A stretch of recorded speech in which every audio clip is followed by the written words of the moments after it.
The night was heavy with secrets. The air, thick with the scent of rain, carried whispers that did not belong to the wind. She stepped cautiously into the alley, her breath slow, measured, listening. Footsteps just behind.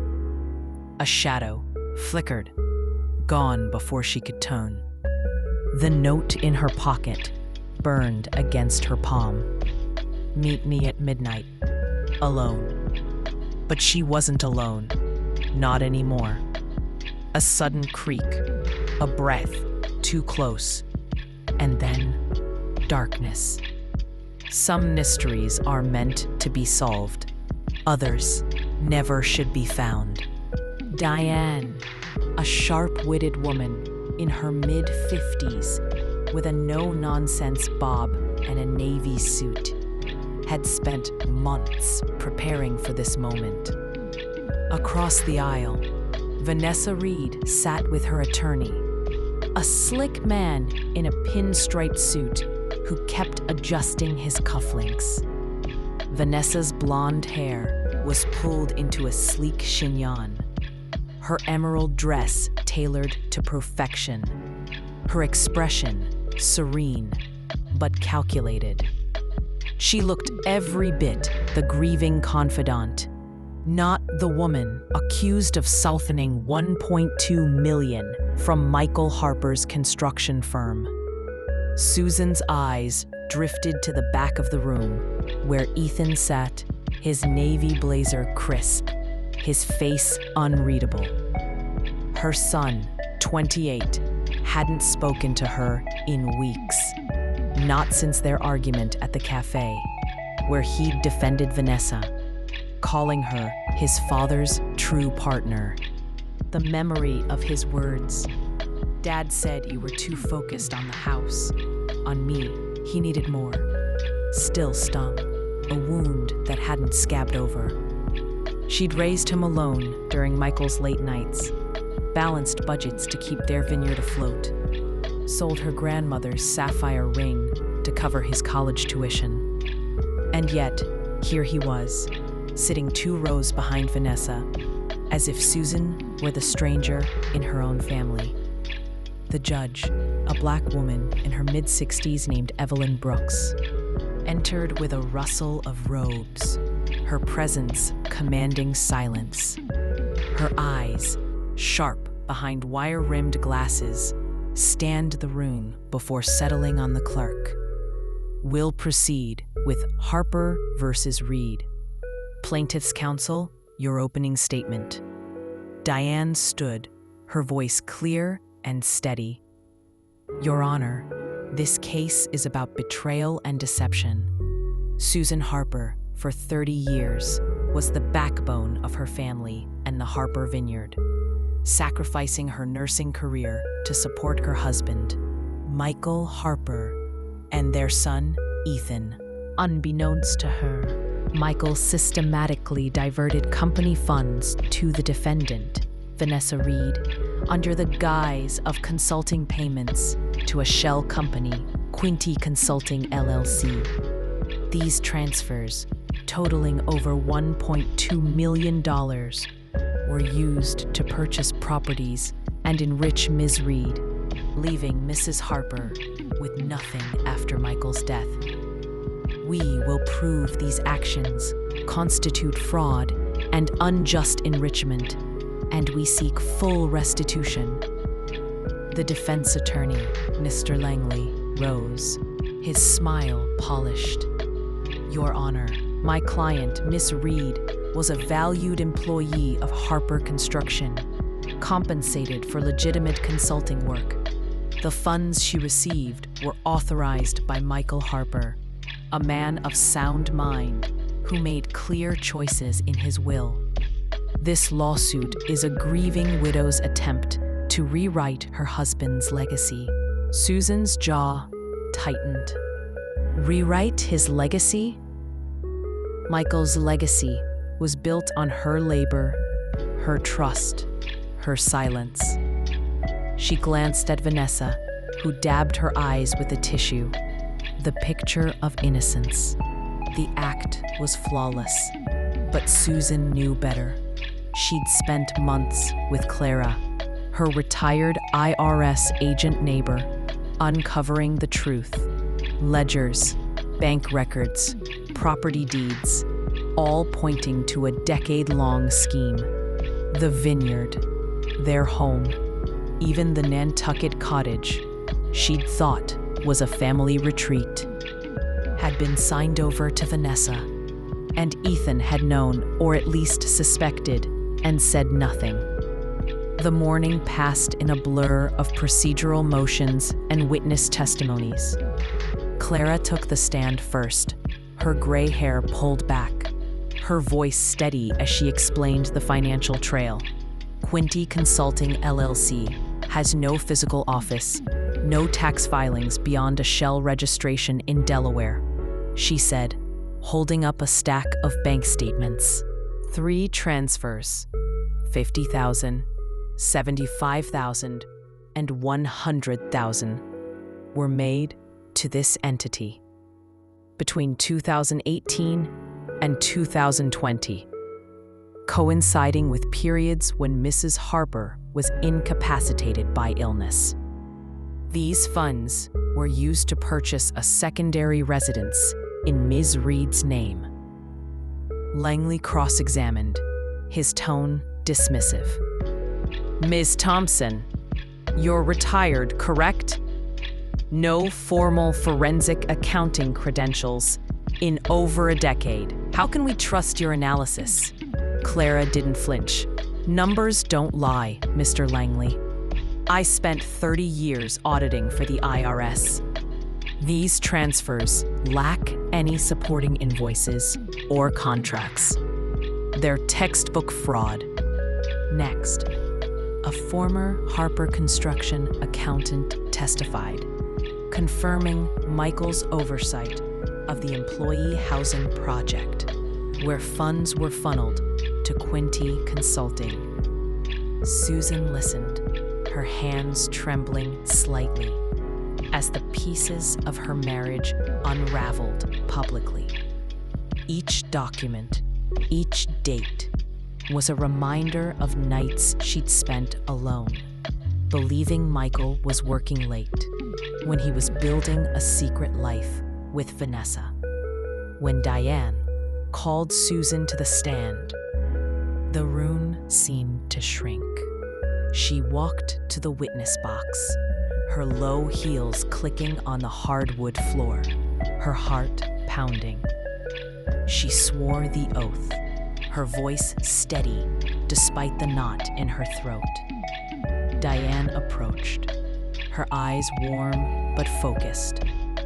Mrs. Harper, can you describe your role in your marriage and the vineyard? Susan took a deep breath, her hands resting on the ledge. I was a registered nurse when I met Michael. I loved my work, helping people, solving problems under pressure. But when we married, Michael asked me to focus on our home, our son, Ethan. He said, I'll take care of everything. So I did. I quit my job, managed our finances, planned every harvest at the vineyard. I balanced budgets down to the penny, even when we were stretched thin. I thought we were a team. Her voice wavered, but she pressed on. The vineyard wasn't just a business. It was our home. I planted the first rows myself, learned irrigation systems, hosted tastings. When Michael had his first heart scare, I was there, managing his meds, driving him to appointments. I sold my grandmother's sapphire ring to pay Ethan's college tuition when the company hit a rough patch. I thought that was love, giving everything, asking for nothing.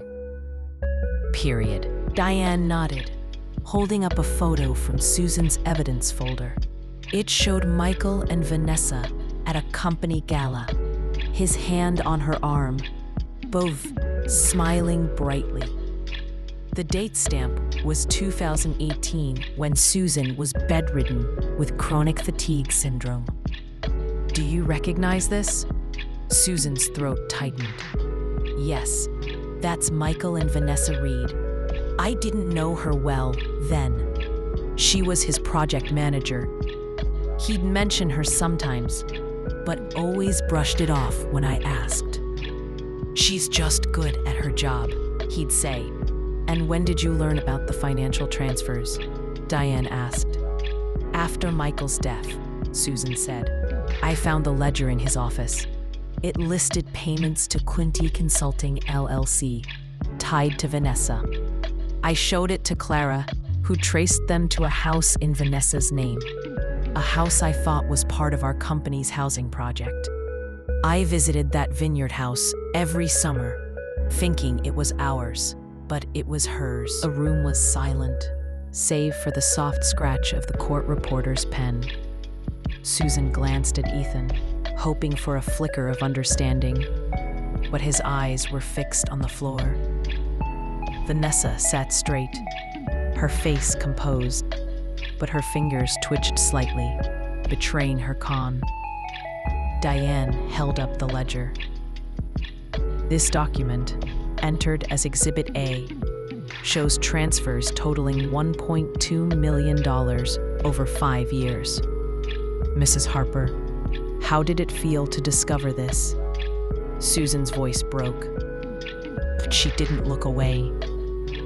Like I'd been erased. 30 years of marriage, of trust, of building a life. It was all a lie. I was invisible in my own family. And my son. She paused, her eyes locking on Ethan. My son thanked Vanessa at his father's funeral, called her his true partner. That hurt more than the money. A murmur ran through the spectators. Judge Brooks leaned forward, her gaze softening. Diane stepped back. No further questions, Your Honor. Langley stood, his smile practiced. Mrs. Harper, you admit you had no direct involvement in Harper Construction's finances after you left nursing, correct? I managed our personal and vineyard budgets, Susan said firmly. I knew every expense, every loan. Michael kept the company books separate, but I trusted him. So you trusted him to make decisions, including payments to Miss Reed for her consulting work? There was no consulting work, Susan shot back. Those payments were gifts, hidden from me, from the company. I found no contracts, no deliverables, just a shell company and a house in her name. Langley smirked. You're speculating, Mrs. Harper. You have no proof Ms. Reed acted with malicious intent. I have the ledger, Susan said, her voice rising. I have bank records, property deeds, photos of them together when I was sick, when I was home raising our son. I have 30 years of being told I was enough, only to find out I was nothing to him. The courtroom fell silent. Langley hesitated, then sat down. No further questions. Susan stepped down, her legs shaky but her resolve ironclad. As she returned to her seat, she caught Ethan's eye. For a moment, he looked at her, not with anger, but with something softer, like doubt. She clung to that flicker, hoping it meant he was listening. The defense called Vanessa next. She took the stand with grace, her voice soft but confident. Michael and I worked closely for 12 years, she said. He relied on me to manage major projects. The payments were for consulting, market analysis, client relations. He wanted to reward my loyalty. Diane cross-examined, her tone sharp. Ms. Reed, where are the invoices for these services? Our evidence shows Quinte Consulting, LLC, produced no tangible work product. Vanessa faltered, her fingers smoothing her dress. The invoices were internal. Michael handled them. Convenient, Diane said, holding up a bank statement. This transfer of $100,000 in 2020, was that for consulting too? Or was it to purchase the St. Helena property in your name? Vanessa's eyes darted to her lawyer. Michael gifted me that property. It was his decision. A gift, Diane repeated, her voice dripping with skepticism. Funded by company money, without his wife's knowledge. That's not a gift, Miss Reed. That's theft. The spectators murmured again. Judge Brooks tapped her gavel lightly, restoring order. Susan watched Vanessa's composure crack, her lips pressing into a thin line. For the first time, she looked less like a partner and more like a cornered opportunist. After a short recess, Diane called Ethan to the stand. Susan's heart sank. She hadn't wanted this. Her son dragged into a public fight, but Diane insisted his testimony could sway the case. Ethan walked to the witness box, his posture stiff, his eyes avoiding Susan's. Mr. Harper, Diane began. You described Miss Reed as your father's true partner at his funeral. Can you explain what you meant? Ethan cleared his throat. Dad said Vanessa understood him, his work. She was there during tough times, like when the company almost went under. She helped him strategize, keep clients. And your mother? Diane asked. What was her role during those times? Ethan hesitated, his fingers gripping the ledge. Mom. She took care of the house, the vineyard. She was always there for me. But Dad said she didn't get his business, his stress. Susan's chest tightened. She wanted to shout. I got it, Ethan. I balanced the books. I kept us afloat. But she stayed silent, her hands clenched. Did you know about the payments to Quinte Consulting? Diane asked. Ethan shook his head. Not specifics. Dad said they were for consulting. I trusted him. And the vineyard? Did you know it was transferred to Ms. Reed? Ethan's eyes flicked to Vanessa, then to Susan. I found out after he died. He told me it was to secure the future. Whose future? Diane pressed. Your mother's? Yours?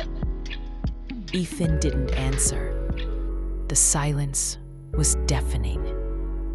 Susan felt tears prick her eyes, but she blinked them back. Diane stepped back. No further questions.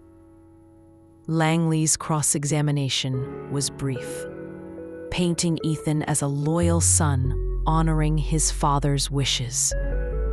But Susan saw the crack in Ethan's armor, the way his shoulders slumped as he left the stand.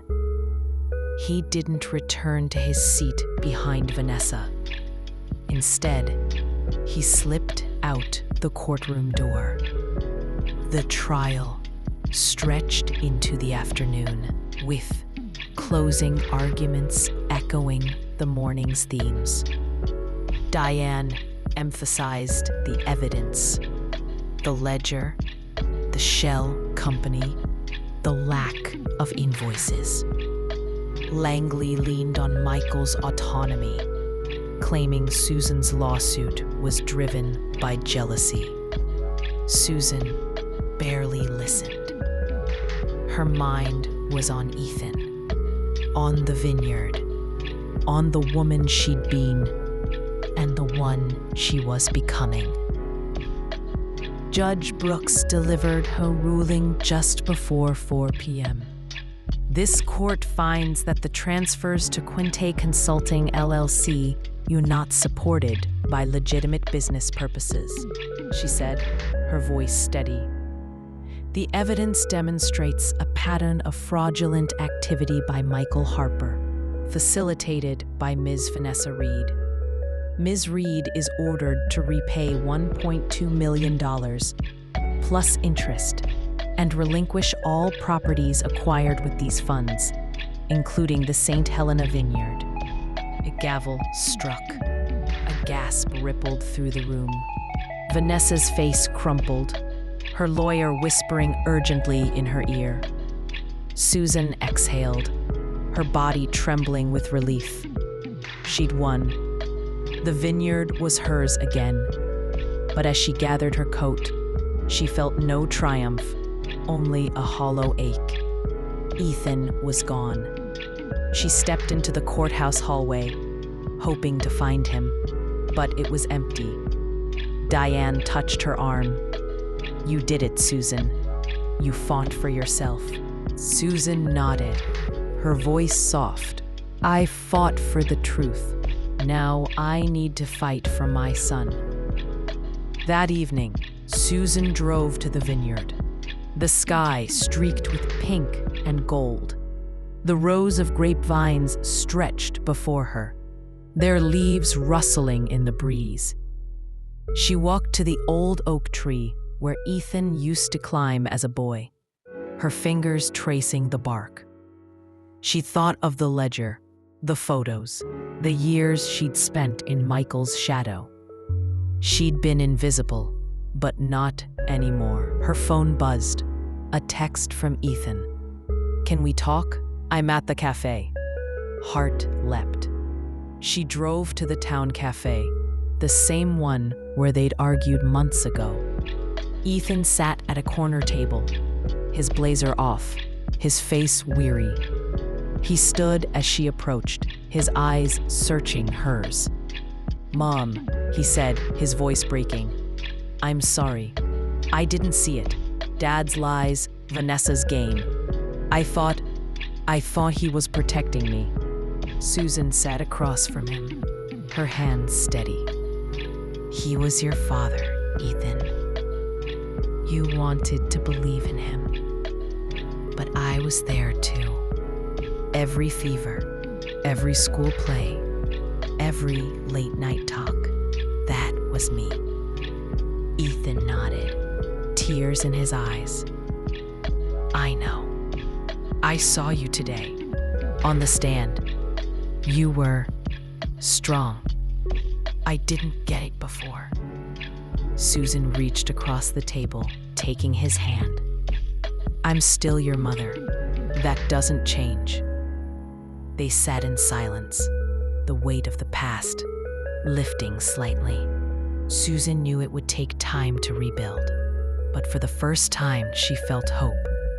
She'd reclaimed the vineyard, her voice, her truth, and now she'd start rebuilding her family. As she drove home, the Napa sky darkened, stars emerging one by one. Susan thought of the vineyard, not as Michael's legacy, but as hers. She'd transform it, a retreat for women like her, a place to heal, to learn, to grow.